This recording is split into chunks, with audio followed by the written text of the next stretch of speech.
Cherry's three. He's good. Johnny Walker mashing up against control. His shot. Bruce score. They score. They tie the game up 2-2. Some drives out for Robbie Ryan. Her three right on the money. This is Taya Hansen for three. Other side of the rim with a pretty reverse. Wow. 5 seconds to go. Find Hawk. Hawk spins. It rolls off. And Arizona State wins it. Edward pulls off. And buries the puck. Daniels takes the shot for Taday.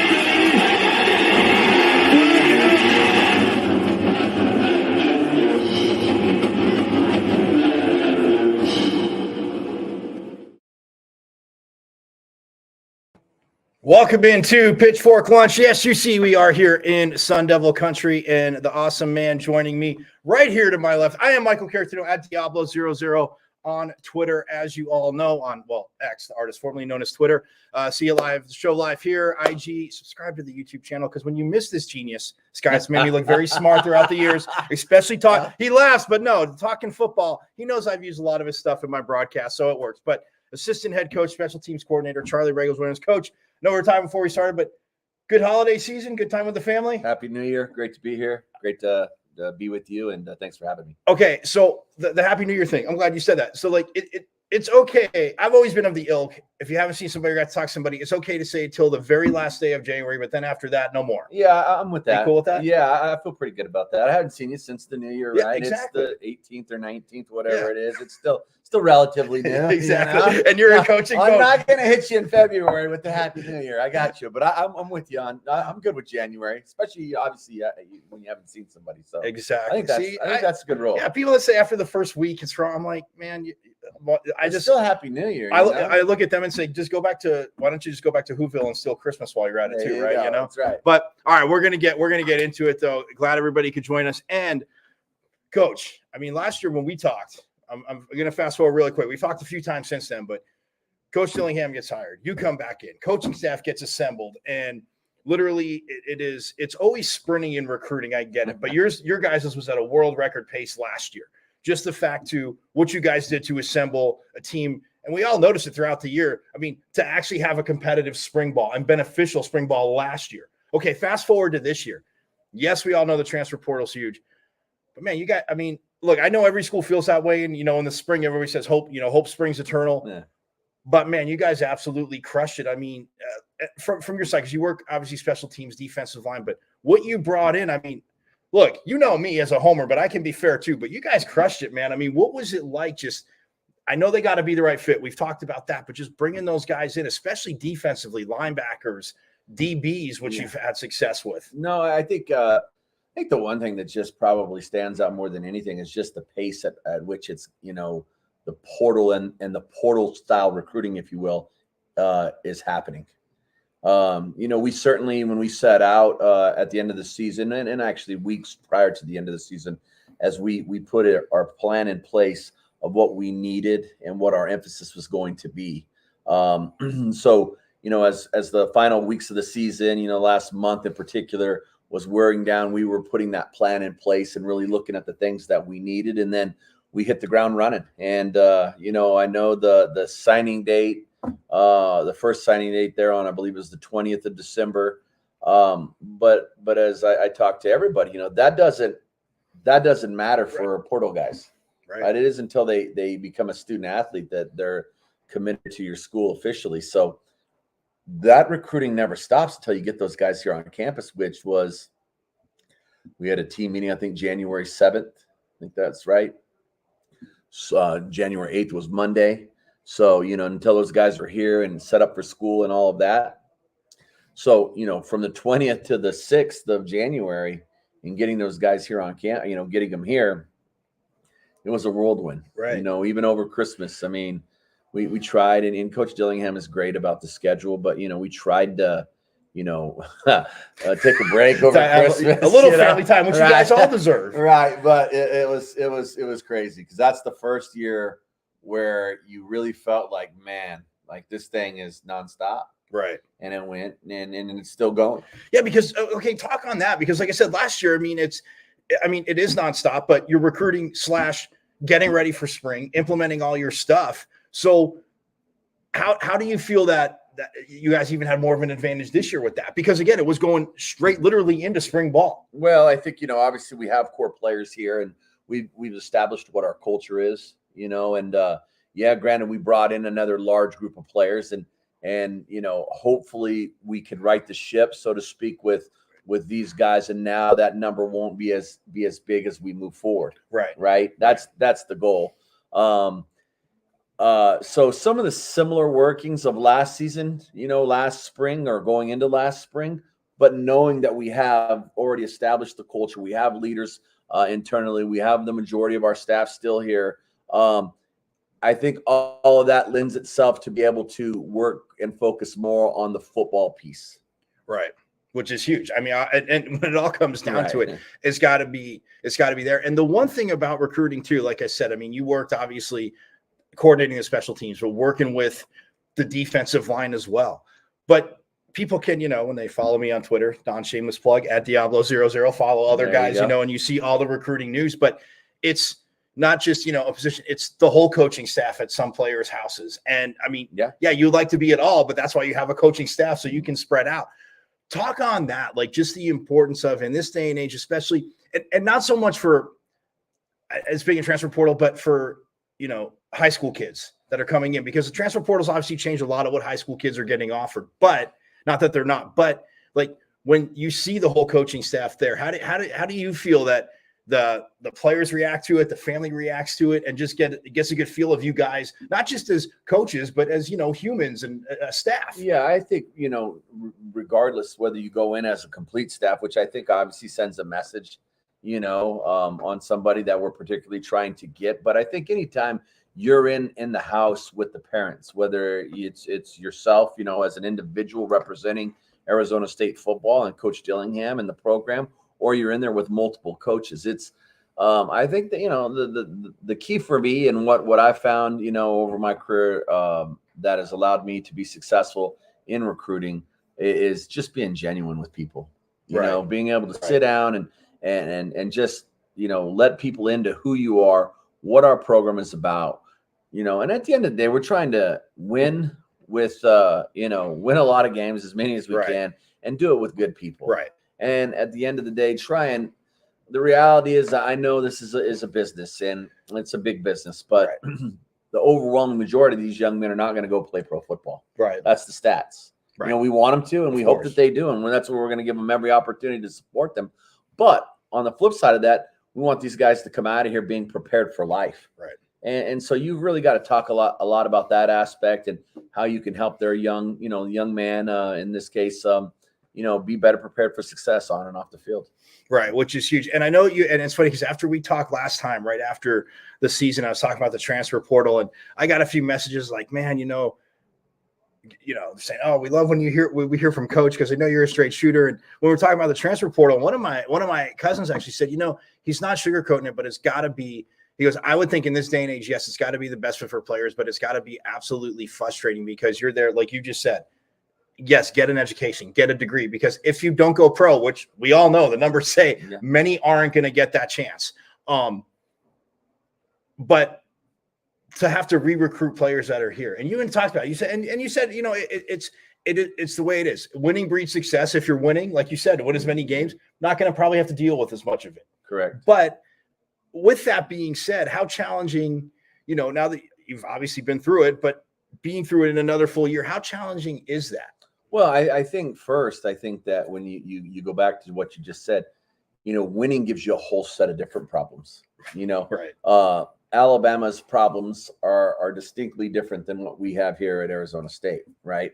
When you win, you got to be pretty good. So you got to have pretty good players. Yep. So then guess what? People that are at other places want those really good players. And that's where, we'll get this program to that point. I'm fully convinced of that. And then it's going to be, can we take it that final step? And I think that's where Sun Devil fans and the Sun Devil Nation, just in general, they got to ask themselves, do you want to make that next step to where you're an elite competitor? 100%. Because at the end of the day, when you look, I mean, I had a good friend that coached in the Pac-12, and we were talking during the season, and played for another, or worked for another school, and he called me. We're talking about some different things, and we're talking about just the NIL and the different budgets and so forth and so on. And they'd given me a number which I was like, ooh, that was hard for me to swallow, was Washington's NIL. And they said that they did the tabulations. They talked to some people in the know. And this guy that I'm talking to is a straight shooter. He's not going to give me any BS. And he said it's $9 million. That was on the field talent for UW. Right. And I'm like, man, that's a big number, Well, come to find out, when they have the coaching change and Jed goes, there, one of those deals, hey, look, that NIL is going to be roughly around $10 million. Right. And so, that's what you pay for is to play in the national championship. And that's the price of doing business right now. And I'm not saying it's right, wrong, indifferent. I mean, it's the I said to you on the air, and I don't say it, to you just because it's here at ASU. And yes, I want, as much for all athletes in the NIL as possible. But the NCAA could have nipped this in the butt years ago if they weren't reactive. I mean, there were avenues to, and look, he's a coach. You guys know me. You can hammer me, and a lot of you agree with me. It's about being reactive, not proactive. And yes, not every single time is going to be possible, but the NCAA could have kind of nipped that in the butt. Before we get to the players, you mentioned the two coaches right there. I mean, Coach DeBoer, obviously, talked to him at Pac-12 Media Days. I mean, the 2 years he had at Washington, his coaching experience, he takes a job at Bama. Like you just said, Coach Fish getting U of A back on track because, I mean, as all kidding and joking aside that I do on here, I mean, it was a dumpster fire before he got in there, and in a short time, they obviously improved. I never like to use the word surprise when coaches because you prepare, but I mean, any surprise that, Coach DeBoer, went to Alabama after that success with Washington, going to the Big Ten, not that he won't have success there, but could have kept that success going at UW. And Coach Fish going up there.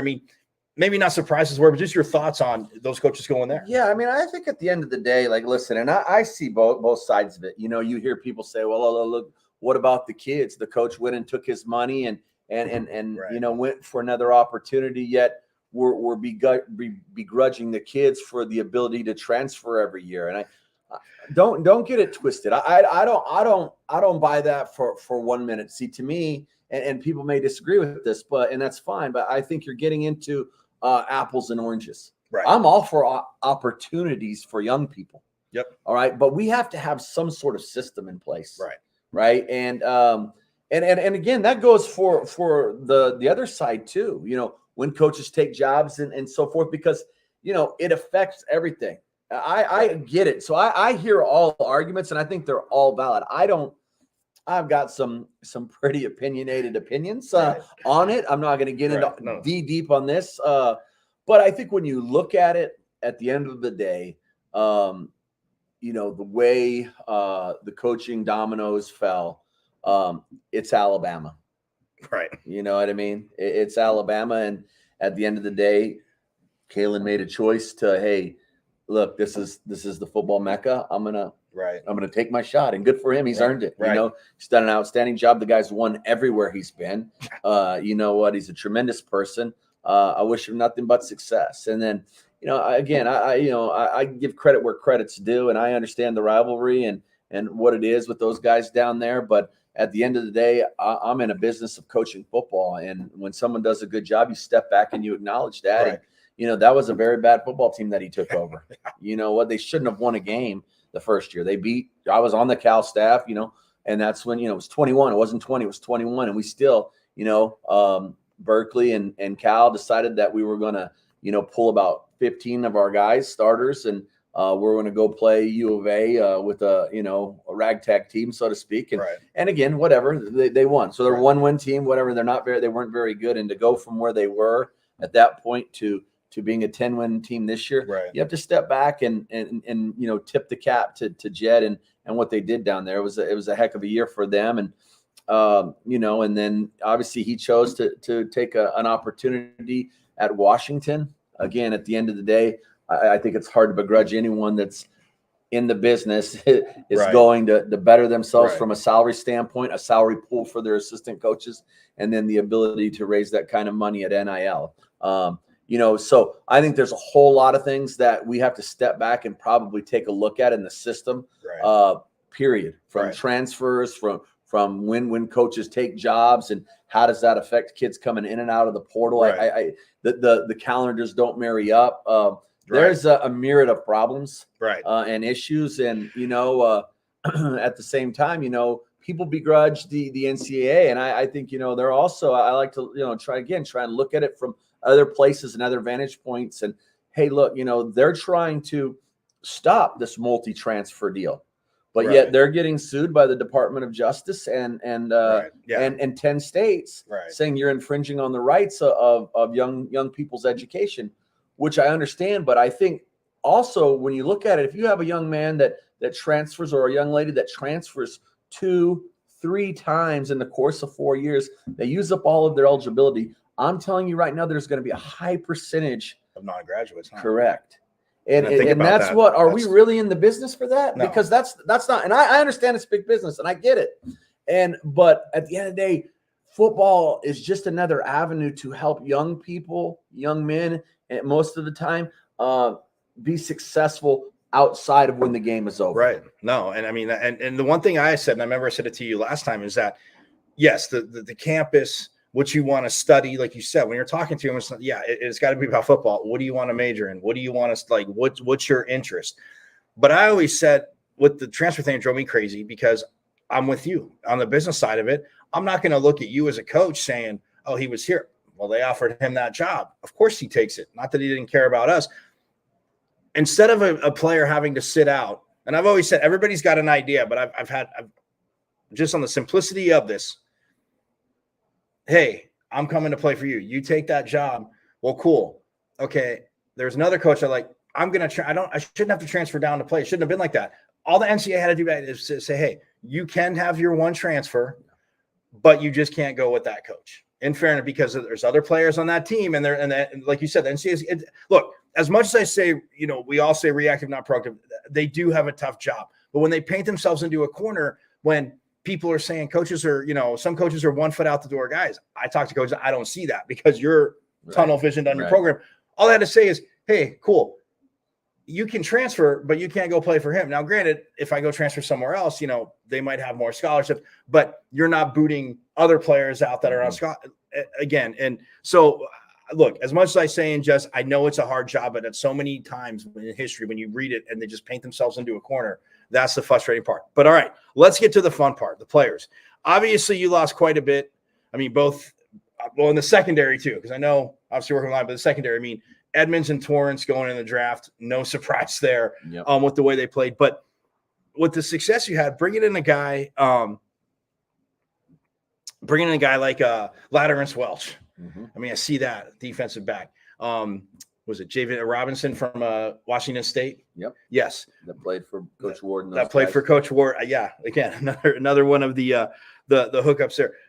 Before I get to the deal, I mean, talk about that, because it to me, defense, and not that offense isn't. I've always been more of a defensive person anyway. We've had our conversations, but it is more of a choreographed thing. I mean, truly, you guys, every coach for years always said, you do your 1/11th, and if everybody's moving in that, even if it's the wrong call, you're going 100%, you'll still make a play. That's right. Because maybe we had you going the wrong way. Maybe they called something perfect against it. But having guys experience like that, and I mean, obviously getting Xavier Alphabet, who just got to practice last year because of obviously the multiple transfers and not being eligible. But nonetheless, I mean, but those two guys coming in, I mean, what does that do for you as a defense? I mean, the line, what does it mean for everyone on the defense right there? Well, I think, not just those guys. I think we took several guys on the defensive line as well. Obviously, like you mentioned, several linebackers.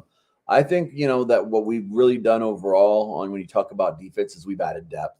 Right. And I think when you add depth, it creates competition. And when you create competition, it's forcing guys to be their very best day in and day out. And when you're your very best day in and day out, that means that the most likely when you show up to compete on Saturday, you're going to get that person's very best. And I feel that if that's, what we have indeed done, which I think it is, I think the results come those Saturdays in the fall are going to be a lot better than what we had this past year. Now, I mean, and again, there's a ton on the defensive line. Like I said, we could be here for 2 hours talking about all of it. JP Dieter was one of the first from Purdue that committed. What do you see in his game? Because, like, I mean, and Coach Dillingham said it. You said it. I mean, Coach Ward has said it. Like, you want to play rush and you want to play D line, come play here because it is fun. But I mean, with JP's game, what do you see from him? How do you see it translating along your guys' scheme? I think that we're going to probably play JP inside. He was a guy that Coach Reynolds had recruited out of high school. He was only at Purdue for 1 year, right? And so there had been a relationship prior established, and that certainly helped us. And so here's a guy that we bring in. We feel like can help us be an anchor inside. And not only just an anchor, so to speak, from a physical standpoint, but a guy that we have for 4 years, right? And a guy that we feel wants to be here for those 4 years, and we can build around him. And so we feel pretty good about what JP brings to the table, and really excited about him. And then on the defensive line too, because you mentioned that, like you're saying, playing him inside, but. And I know I've talked to you throughout the years, but you notice it, like whether in the NFL. I mean, college NFL, we've learned that NFL has started to copy college a little bit more. Coordinators mix stuff in, but on the defensive line, to me, any other position, how big is it, even if they're quote unquote undersized guys, to be able to move a guy, from a rush end that's crushing it outside, to put him inside, to and again, not just we're shorthanded or anything, or take up space, or they got to come from, but can actually like do both. When you see it, when you see that dominance, obviously I know it's exciting as a coach. But how big is that within calling a defense, a game plan, to have guys that can switch multiple and just give headaches to that offensive line? Well, I think what you do is you give yourself flexibility, defensive and call flexibility. And I think when, we all watch tape, right? We all study tape, and what's this guy doing? What is this team doing? And what's this coordinator about? And I think the reality is when you have guys that give you a multitude of positional flexibility, you allow yourself to not become so predictable schematically. Right. And we all have our own, as coaches, we all have our own tendencies and our own, habit forming calls. Right.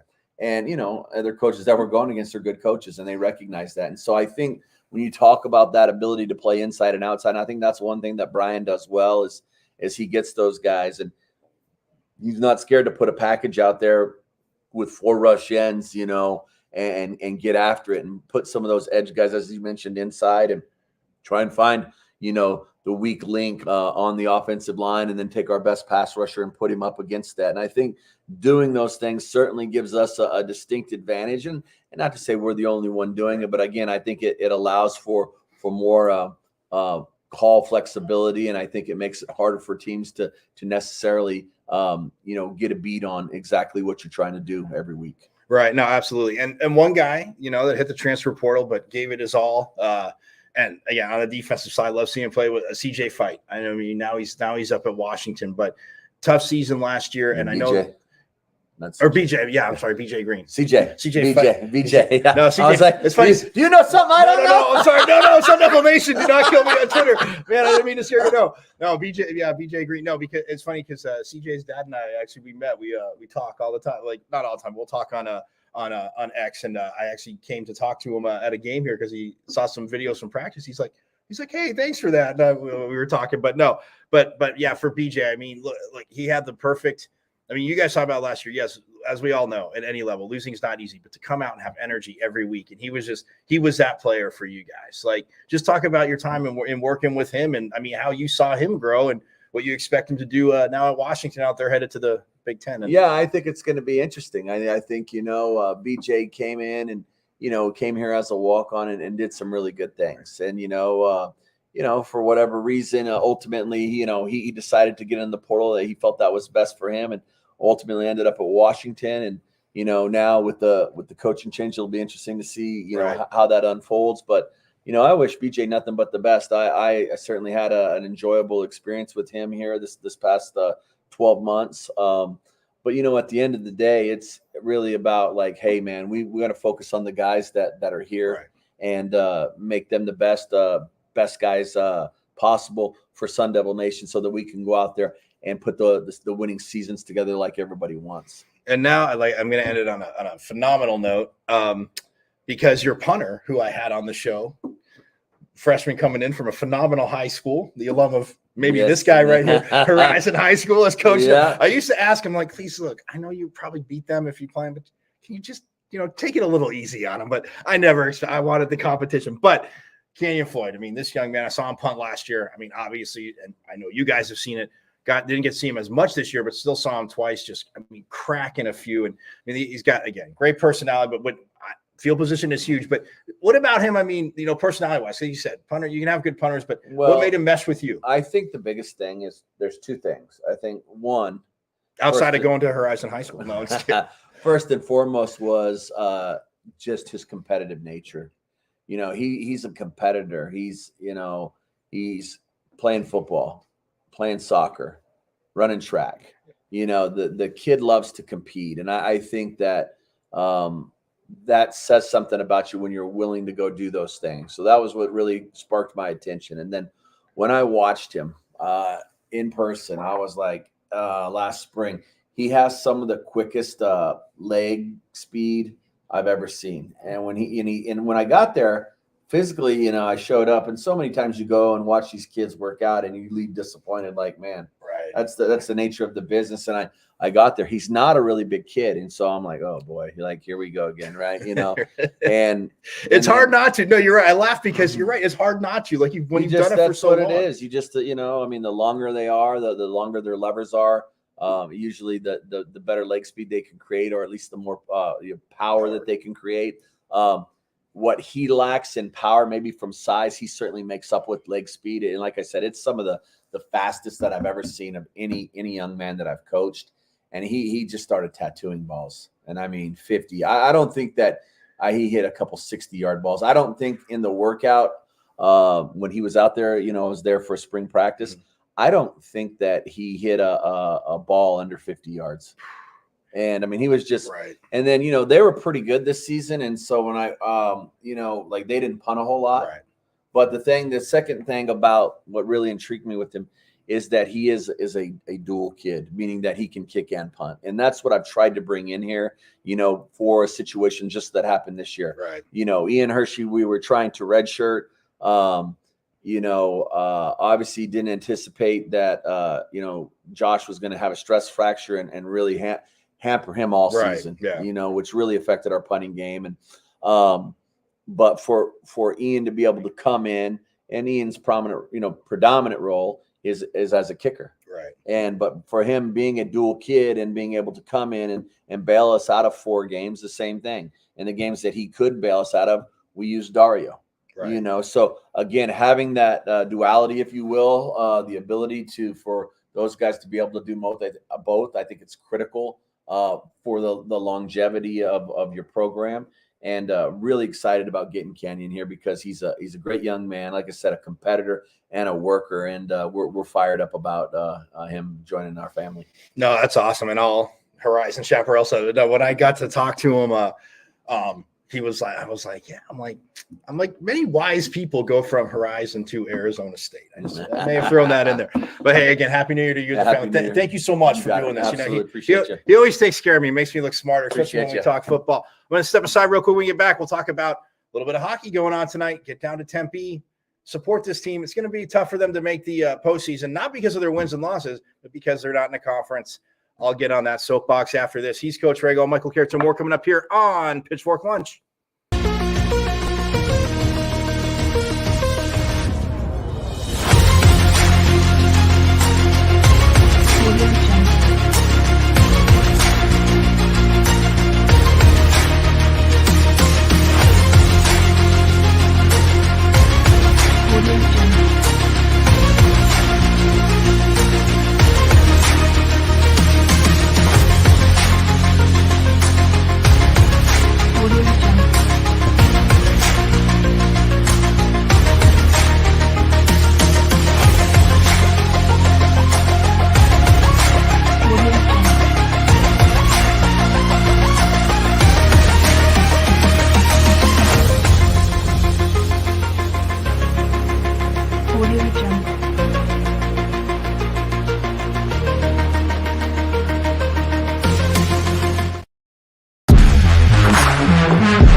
All right, back here on Pitchfork Lunch. Yes, I am Michael Carrotinios. You see, we are in Sun Devil football.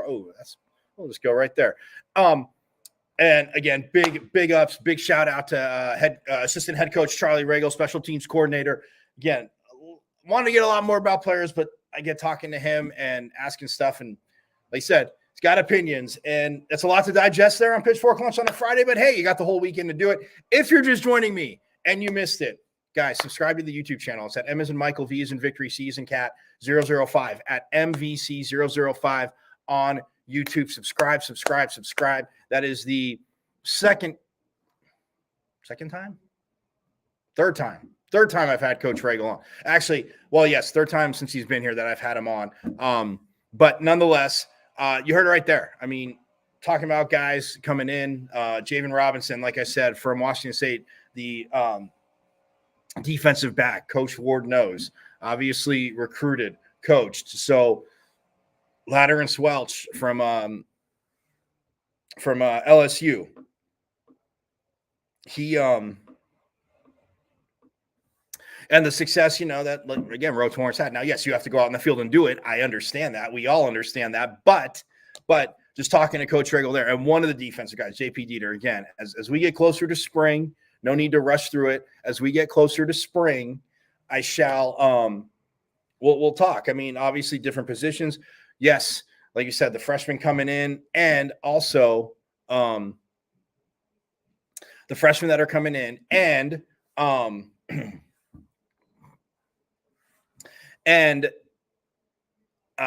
obviously the portal guys that have come in. But we'll get like positions again, like he said, linebackers, D-line.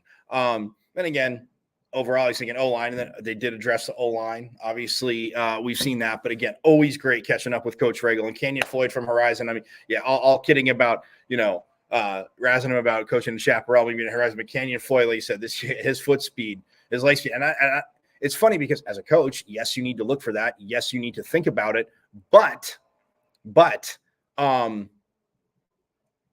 it's one of those things where where as a fan, you're just like, oh, they're a punter. I mean, then you know how to kick. But the fact, yes, that he can kick and punt, and we did talk to Kenny. You knew that. We knew he was a soccer player playing the beautiful game. So again, just very excited. Again, like you said in the beginning, I asked him off the top. I mean, a whole different from last year because you're looking at the portal. Yes, you're recruiting high school kids, but you're looking at the portal, and then from looking at the portal, you have to get spring ball ready. So yeah, your offense, coach had to make hires. Defensively, what do you want to do? Yes, Coach Dillingham's offense brought in Coach Baldwin, who obviously he is not here. We'll get into the new coach. I'll get into that tomorrow. A lot more going on here today from Sun Devil Country. So I will, again, Pitchfork Lunchers, I got you covered. Look at that. Woo! Hold on. Sun Devil football. Oh, let me get out of the way. There we go. Sun Devil football. Just had to do that for you. See, because I have fun on here. But nonetheless, look, yeah, Coach Ragle said a lot there, but very stoked to see a guy like a JP Dieter, like a Ladder and Swelch, like a Javen Robinson, like a Raleek Brown offensively, who was, again, I mean, USC, just an athlete, not happy how he was used there. Chris Cartman had him on the show, talked to him about it.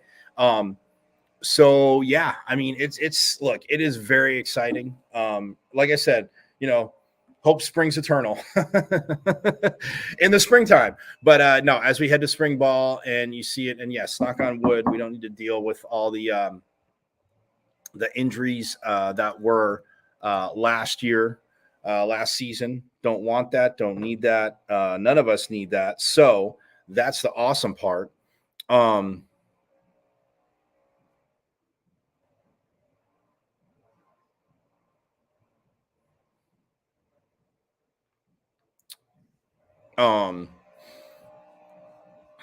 That is, yeah, like I said, that from a team standpoint and what they've brought in, linebackers, D-line, again, from different schools, it's, like I said, it is going to be a battle, but you know what? Doesn't matter.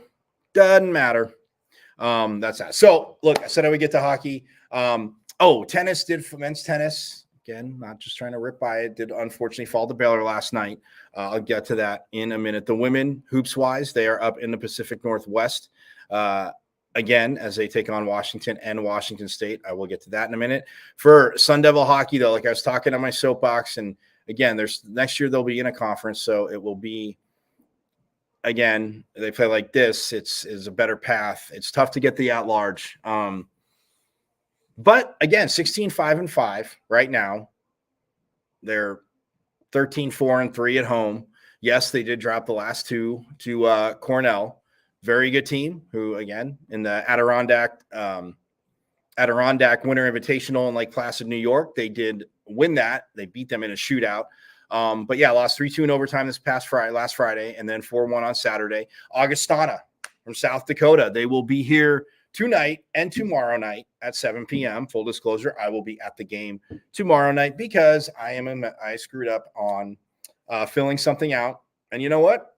Hey, just like in school, anything else, you make a mistake on a deadline, that's your own fault. I take full credit. It is my fault.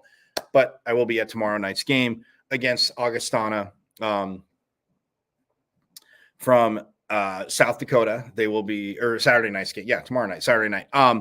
But don't forget, 7 p.m. tonight, and Augustana.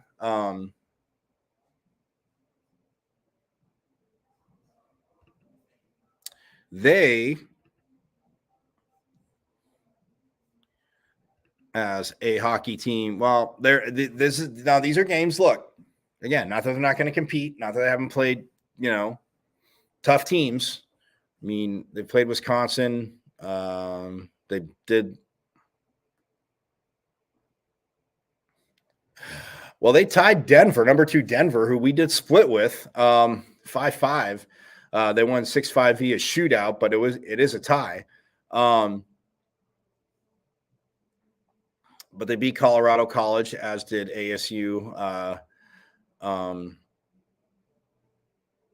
They split with Linwood. Omaha, they lost two games to as well. Northern Michigan, they tied and won one. Alaska Fairbanks, they split with. Notre Dame, they lost both. Minnesota State, they tied one and lost one. And yeah, that's the last game they played. Now they play number 16. Well, they're using Arizona State, but in Tempe. So Augustana, again, team from South Dakota.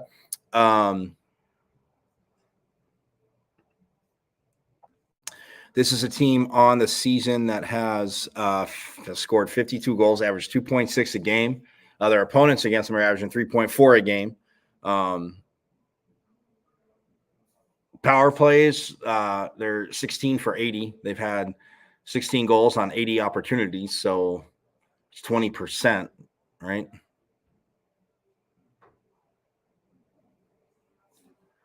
Less than 20%.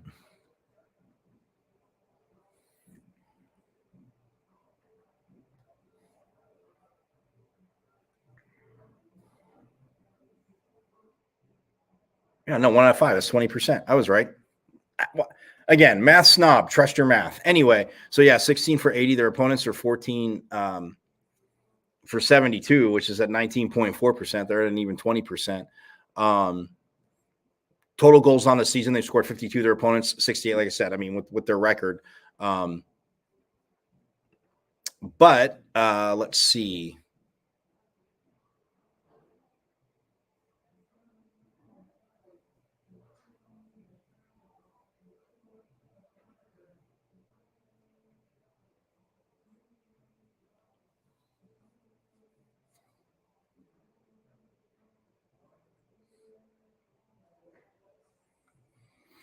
Let's see who leads them in. Well, Luke Mobley has 8 goals. And yes, Mobley is their leading scorer. Ryan Namovsky has 5 goals. Anyone else with 5? And then Jack Jensen has 4. Yeah, I mean, not guys, and that's what my point I was getting at. Not guys you would see in double digits. For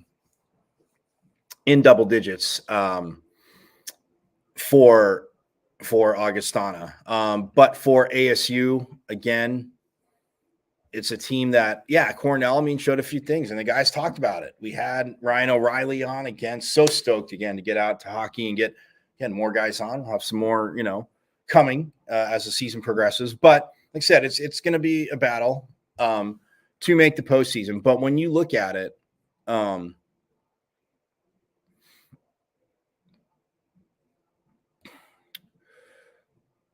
when you look at what they have coming up left, I mean, Augustana, and like I said, Linwood, Alaska Fairbanks, 4 games, 2 here, which are Friday, February 9th and Saturday the 10th. And then they have a little bit of time off and they go up to Alaska and take them on the 23rd and 24th, and the interesting thing about that, and I'll get to that next week, is seeing them back to back and how closely they saw Cornell, what they can draw. So that'll be something that, again, going forward, we can do. But but for now, Augustana is here in Tempe. It's at 7:00 tonight. But as the team look, I mean, the way they play, and the top 6, Coach Powers talked about it post game, and also players, I mean, talked about it when we on Tuesday on the show. Like, the top 6 again just haven't been. They started off good, but just haven't been scoring. He's mixed up the lines, but it hasn't affected the chemistry. That's why I asked Ryan O'Reilly that. Like, you got to be able to play with different players, but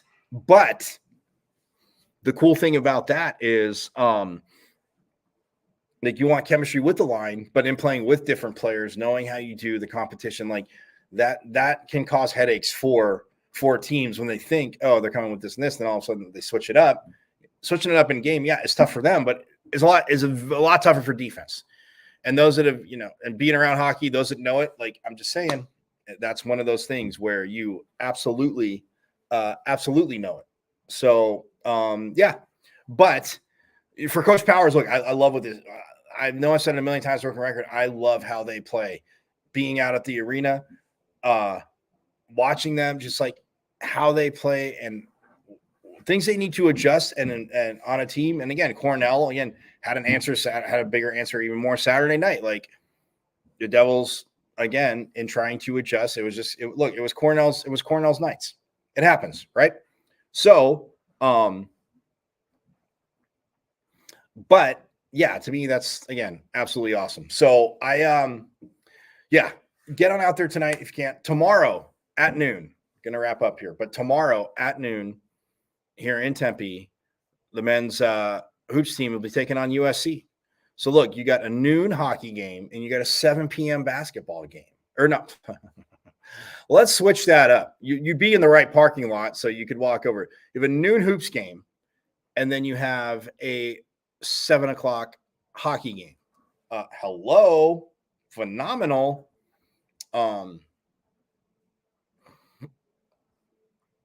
So just throwing that back out there.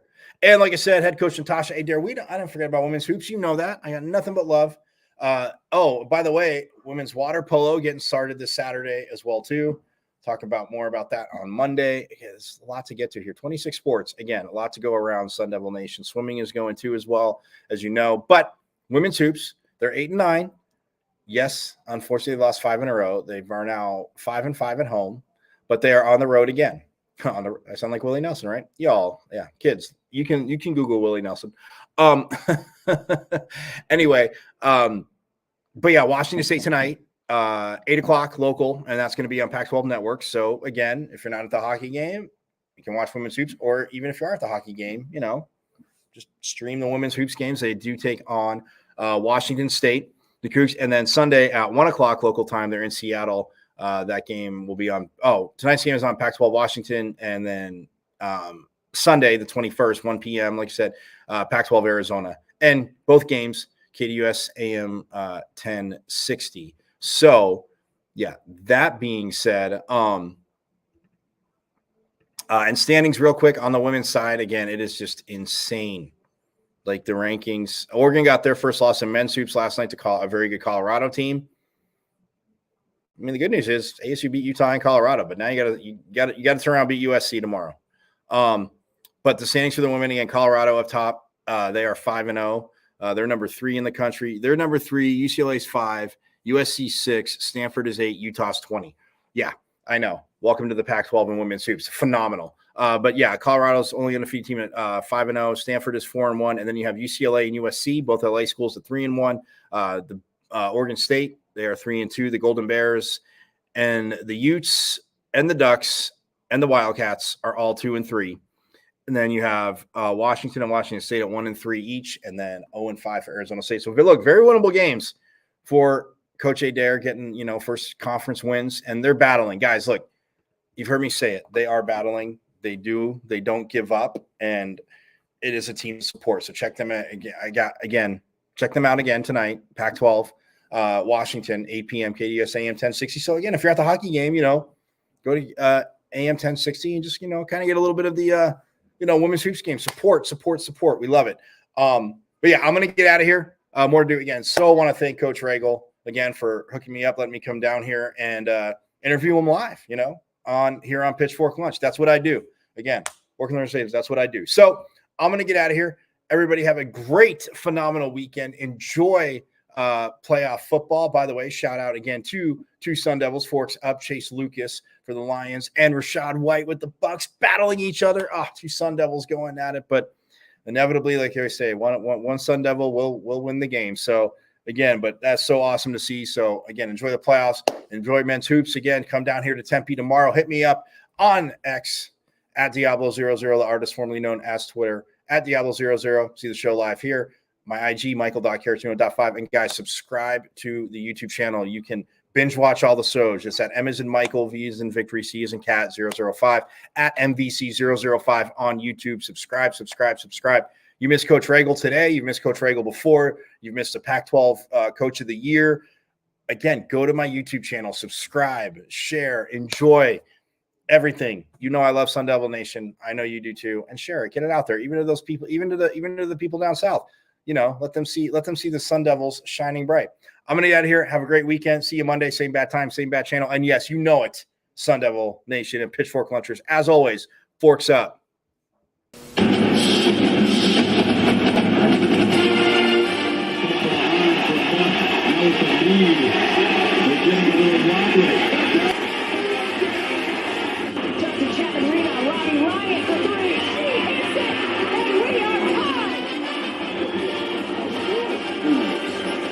Terry's 3.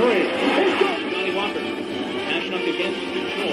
His shot. Bruce score. They score. They tie the game up 2-2. Some drives out for Robbie Ryan. Her 3 right on the money. This is Taday Hansen for 3. Other side of the rim with a pretty reverse. Wow. 5 seconds to go. Find Hawk. Hawk spins. It rolls off. And Arizona State wins it. Edwards pulls off. And buries the puck. Daniels takes the shot.